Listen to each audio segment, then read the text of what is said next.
QolorTOPIX Light Conversations podcast series by City Theatrical features some of the most unique lighting professionals in the entertainment lighting business.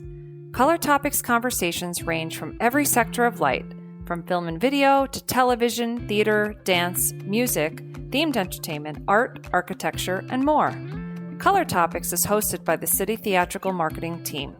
The podcast series will explore the lives of amazing practitioners of light with the goal of discussing their careers, projects, favorite tools, and vision for the future of the lighting industry.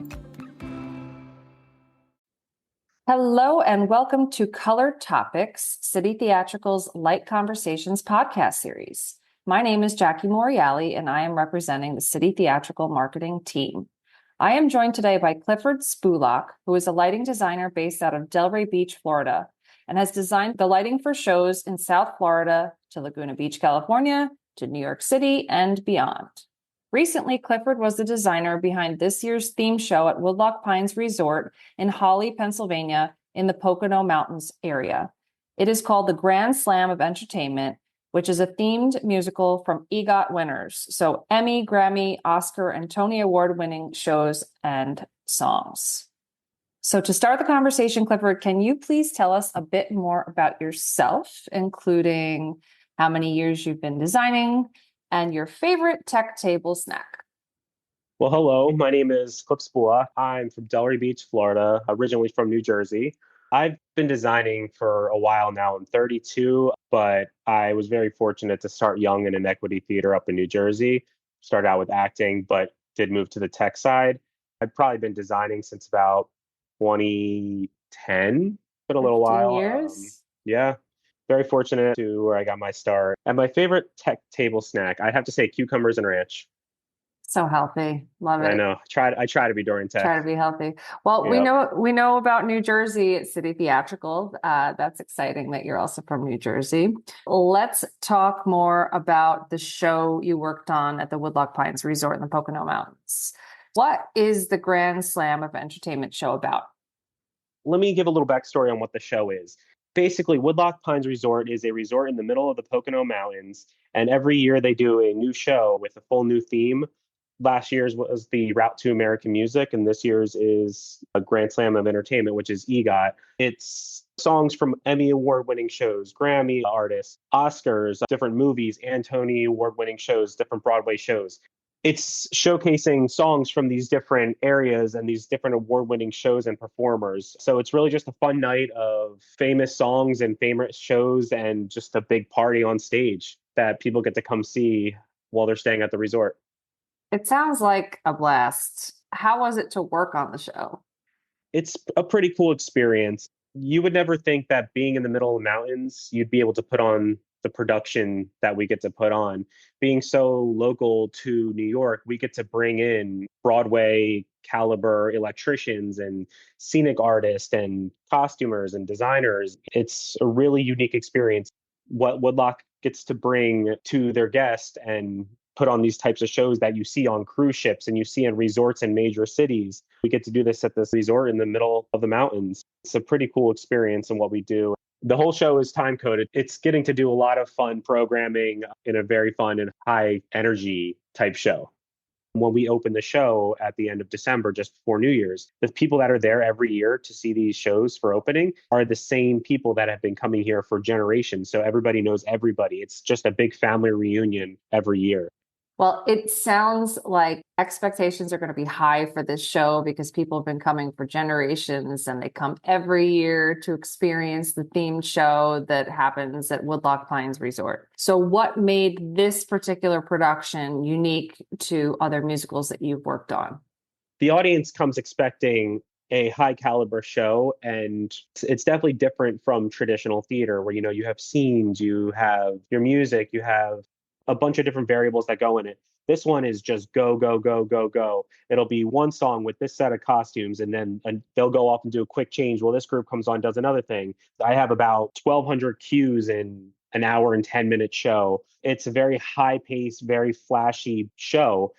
I get to bring concert lighting and mix it with theatrical lighting for these productions, which is something that I feel like I really excel at. So it's a really cool experience getting to match these two different areas of our field. It sounds like you are bringing your A game in terms of mixing the concert style lighting with the musical theater performance and feel for the audience. So, what was your vision for the lighting design for this show? I have a really great co-lighting designer for this production. His name is Aaron Spivey. So he's actually been doing this show for a few years before I was even brought on. He was designing set electrics, designing the plot, designing the show. We now work as a pair where he'll design the set electrics, he'll design the plot, and then I come in and I take what he's created there and I get to create the cues, I get to create the looks and be that part of the creative team. It really is a joint project on this, getting to make this creation on stage. Sounds like a really great collaboration. Mhm. So, what was the most memorable part of designing this show? Something that I don't get to do a lot is time code. Yes, there's some time coded moments in musicals and especially Broadway shows, but a lot of regional theaters, you don't really have the time to be able to time code things. Being that the show is fully time coded, you get to do some really cool programming sequences that you might not always get to do in theaters. So that's something I really liked about this production, getting something that I get to really gain some new techniques in my designs. Let's talk time code and take it to technology, right? Because Okay. that's what we do at City Theatrical. Which City Theatrical products from the show that you used, and I know there were many, were your favorite? I always have and always will be a huge fan of show babies, being how easy they are to set up and how small they are. We had 7 show babies on this production that were inside set pieces, running LED tape, running pixels, anything and everything you could think of. They were built inside our sets. The sets are moving around stage the whole time. Being able to have the wireless DMX that's always reliable is a very crucial part of this production. And it's definitely something that can be almost set and forget. It doesn't need constant changing of frequencies. Once we set it up, it works without any problems. That's what it does best. Did you also get a chance to work with the DMX cat on this production?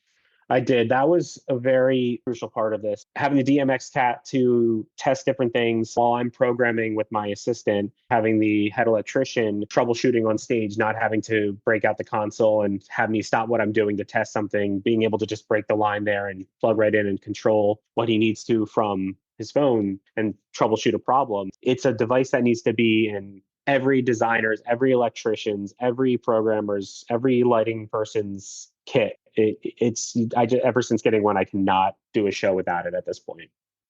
Thank you so much. That is awesome to hear. I'm so glad that you like using Show Baby and DMX Cat. So this is not our first conversation, right? I know we've worked together on case studies for Buddy, the Buddy Holly Story National Tour. And Hmm. we also worked on a case study for your work at Kinky Boots, which was co-produced by Slow Burn at the Broward Center of the Performing Arts.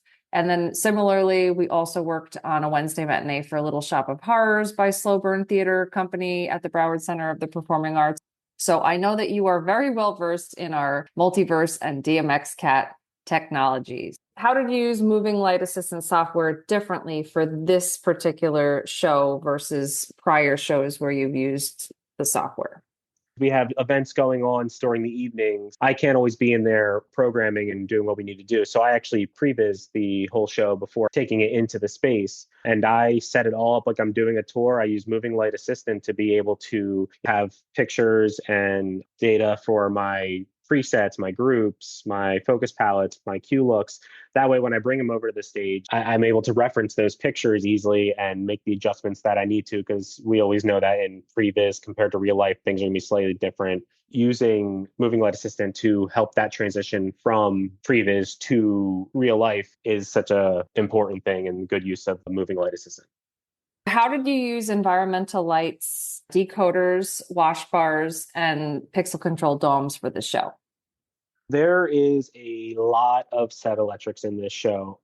Every set piece that we have has LED tape and pixel domes embedded inside the set. Like I said, we're bringing electricians over from New York. We want to give these guests of the resort a Broadway caliber show, a cruise ship caliber show. Being able to implement LED tape and everything into our sets is such a crucial part to bring this show to life. From having a bunch of environmental lights decoders and SPI controllers. We use the edge lights to uplight some of our sets. They give such beautiful colors that we're able to light up an entire set without having to utilize other fixtures in the plot that we can use somewhere else. The pixel domes have been an absolute favorite of mine, getting to use them in this production. I used virtual media servers within ETC software to be able to create such cool designs, whether it's waves, circles, rainbow effects, just being able to have those pixel domes be almost a video surface really adds a whole nother element to the show. And, having the decoders to be able to control that and connect them to the lighting console. Having all these components makes it seamless to be able to have control of them. Well, it sounds amazing.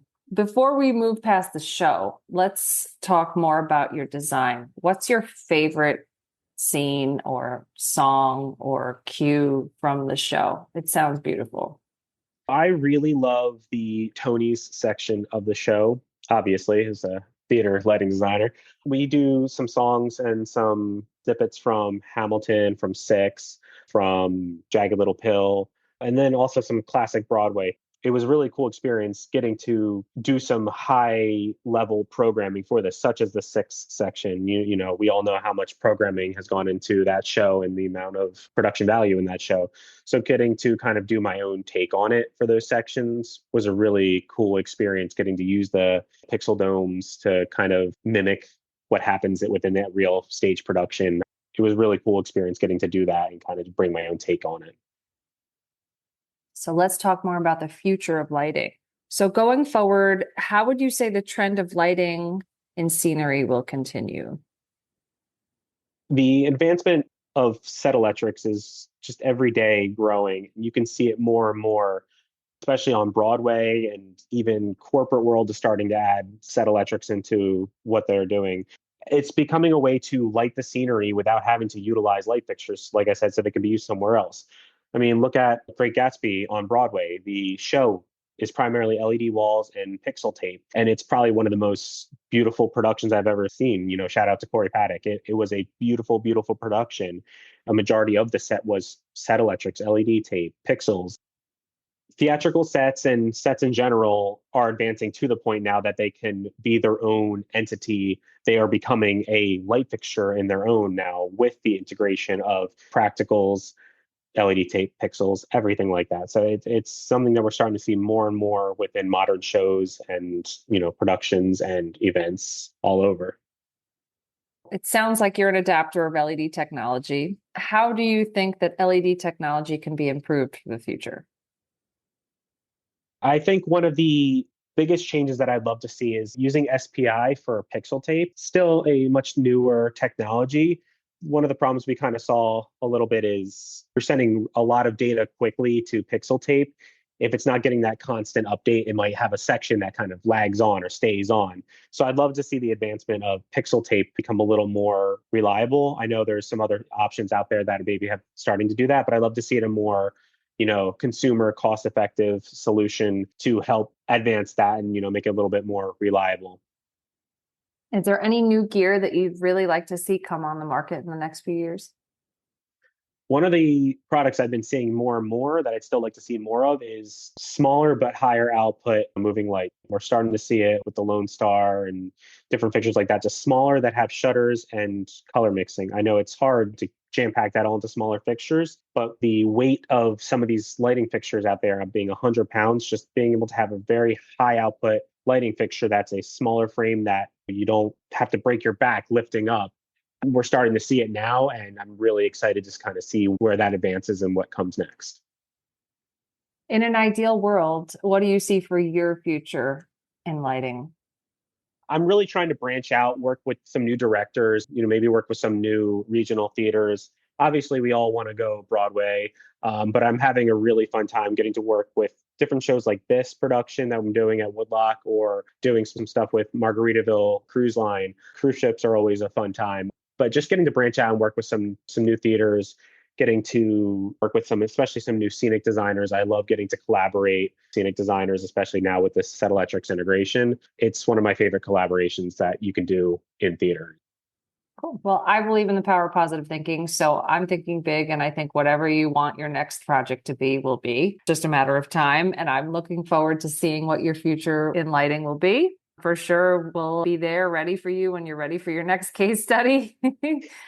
So while we're talking about collaborations with other creatives, other designers, are there any shout outs that you want to give to your collaborators, your mentors, or any folks that helped you on your way?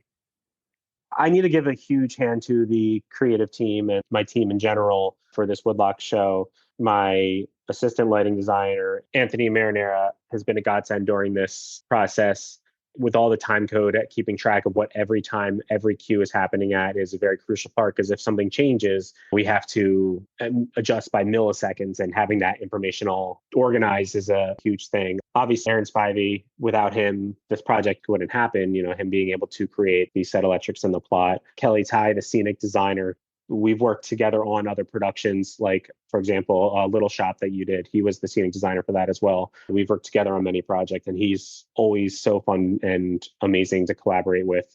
And then Brian Staton, and he's the head electrician, and my electrics team in general, they really made the show seamless. I didn't have to worry about anything going on stage for Set Electrics. They just did it and made it happen. And it's always amazing getting to work with them every year.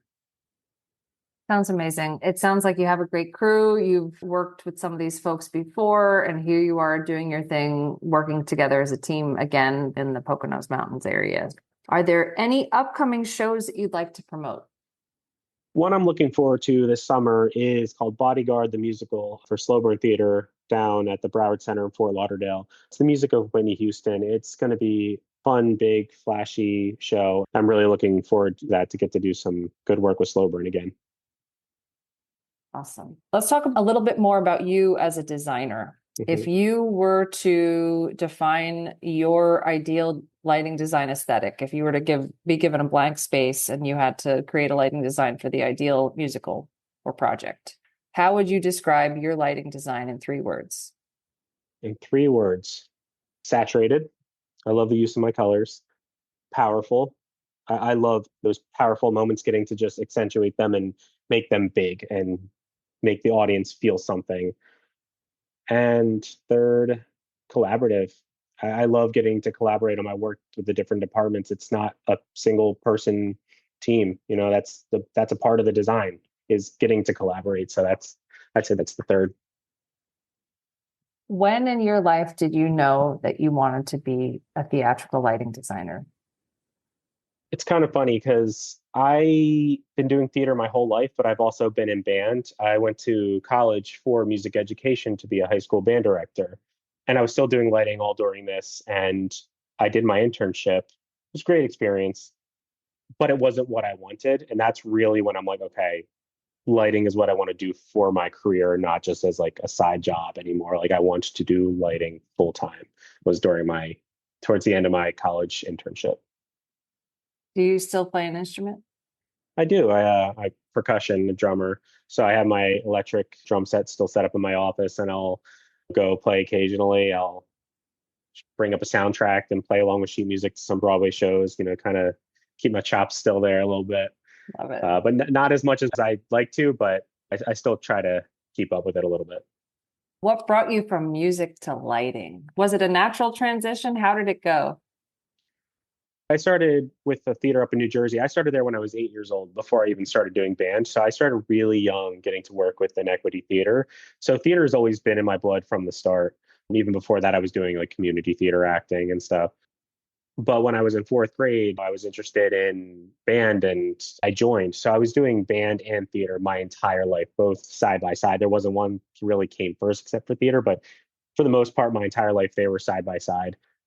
In college, we have a 1,400 seat space on campus, and I became head of lighting there while in college. So I was performing in wind ensemble, and then I go down to the venue and we do a concert. It was just doing everything together, always doing lighting, always doing band, always doing music. And music has helped me in my design as well, especially with music and sheet music and feel of the music and counting and timing and just how everything flows together. Music is still part of my life with musicals, and I use what I learned with music in my designs. Where are you from in New Jersey, and where did you go to college?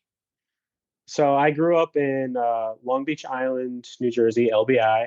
There's a equity theater there called Surflight. I started there when I was 8 years old, like I said.